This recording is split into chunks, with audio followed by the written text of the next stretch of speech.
Bom dia, sétimo ano B, tudo bem com vocês, turminha? Vamos para mais uma semana de atividades. Essa semana nós vamos trabalhar o gênero textual lenda. Já vimos o mito, agora nós vamos ver lenda. Então vamos lá, gente. As lendas são narrativas contadas de geração em geração e possuem características de se moldar conforme o tempo. Então, por que se moldar conforme o tempo? Porque vai passando de geração para geração e elas vão se modificando, Os detalhes vão aumentando, a cultura e a tradição popular entram e tornam as descrições mais caprichadas. Mas afinal, como surgiram as lendas? Lenda é uma palavra que vem do latim e significa o que deve ser lido. Antigamente, o termo era relacionado às histórias de santos, porém foram adquirindo características específicas até se tornaram o que são hoje. Então, desta forma, as lendas, elas narram sobre a cultura e a tradição popular.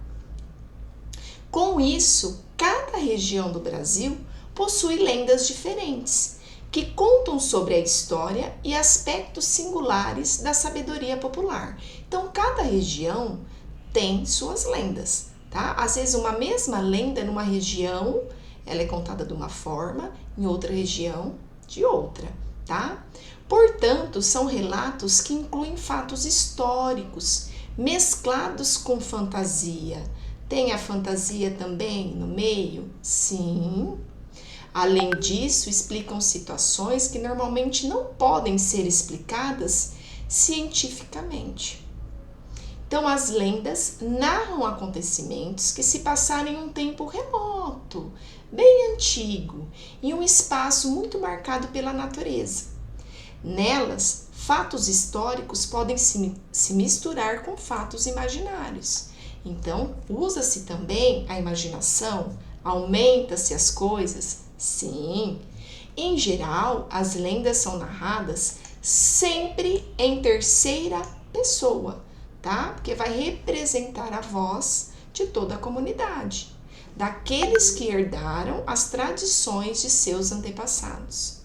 Desta forma, são narrativas que viajam com o tempo e adquirem cada vez mais detalhes de uma geração.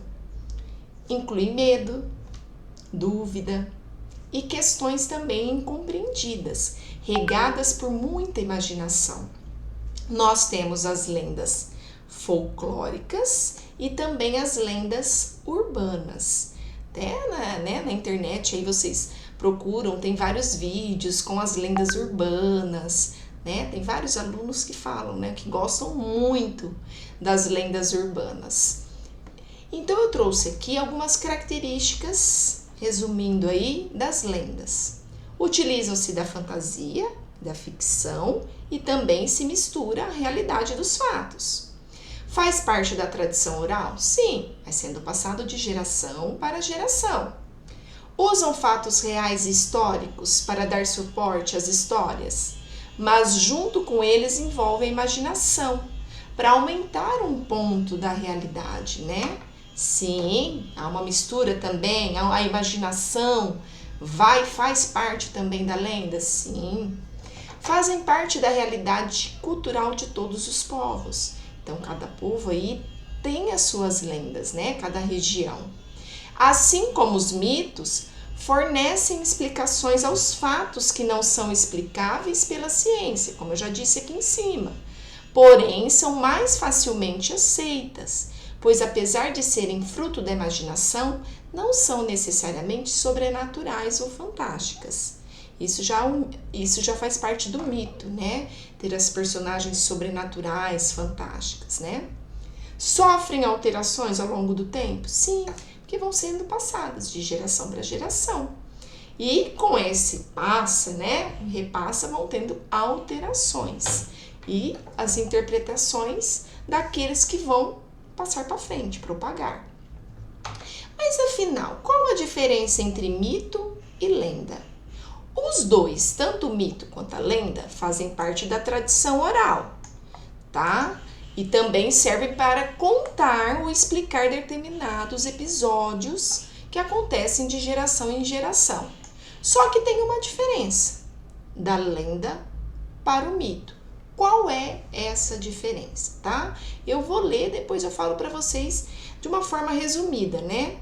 Então, nós já vimos aí que a lenda é um relato folclórico, criado com elementos de ficção que podem estar baseados em algum acontecimento histórico, mas que com o passar dos anos vão se enriquecendo com características de fantasia, então vão se modificando, a fantasia vai entrando também nesses acontecimentos, né?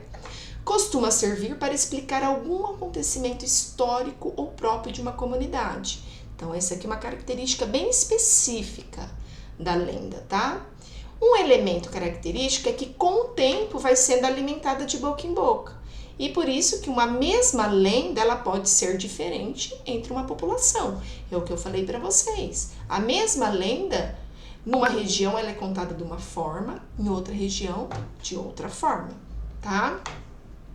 Já o mito é uma narração também de caráter fantástico, só que ela é protagonizada por personagens agora sobrenaturais, heróicos, que ao invés de narrar um acontecimento histórico, ele já vai explicar a origem do mundo.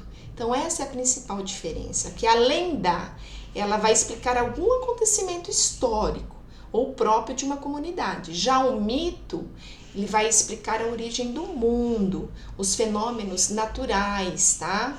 Ou até mesmo determinados aspectos religiosos. Essa é a diferença principal da lenda com o mito. Tá bom, pessoal? Eu trouxe aqui uma lenda indígena para vocês, tá? Então, é uma lenda contada pelos Juruna, que é um povo indígena do centro-oeste e também do norte do Brasil. Então, as lendas, a gente já falou que que elas procuram aí, elas revelam a maneira pelo qual determinadas sociedades entendam e também explicam o mundo, tá? Em especial os fenômenos da natureza. Então, nesta lenda que vocês vão ler, tá? Ela vai falar sobre a origem de dois rios muito importantes, que é os rios Xingu e Amazonas. Bom, então vamos lá. A lenda do Xingu e do Amazonas. Antigamente tudo era seco. Os índios jurunas moravam na floresta, onde não havia rio nem água para beber. A dona da água era Juriti.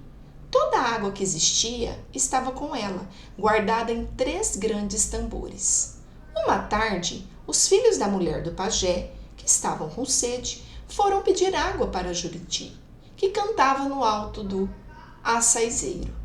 Juriti, estamos com muita sede. Dê um pouco de água para bebermos.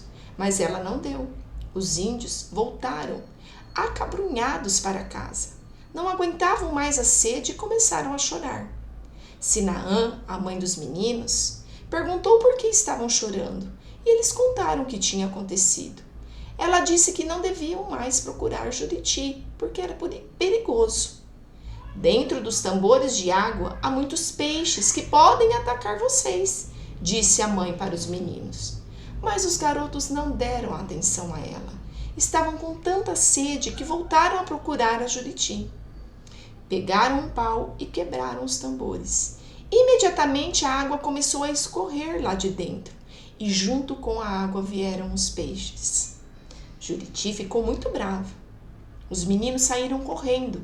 Deram um pulo bem grande para fugir dos peixes, mas o maior de todos comeu Itagiba, um dos meninos. O peixão engoliu a cabeça e o corpo do garoto, mas as pernas ficaram para fora da boca.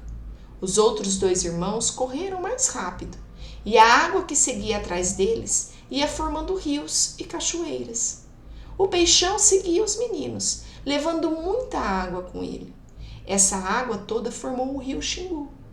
Os 2 índios continuaram a fugir do peixão para o norte, até dar no estado do Amazonas.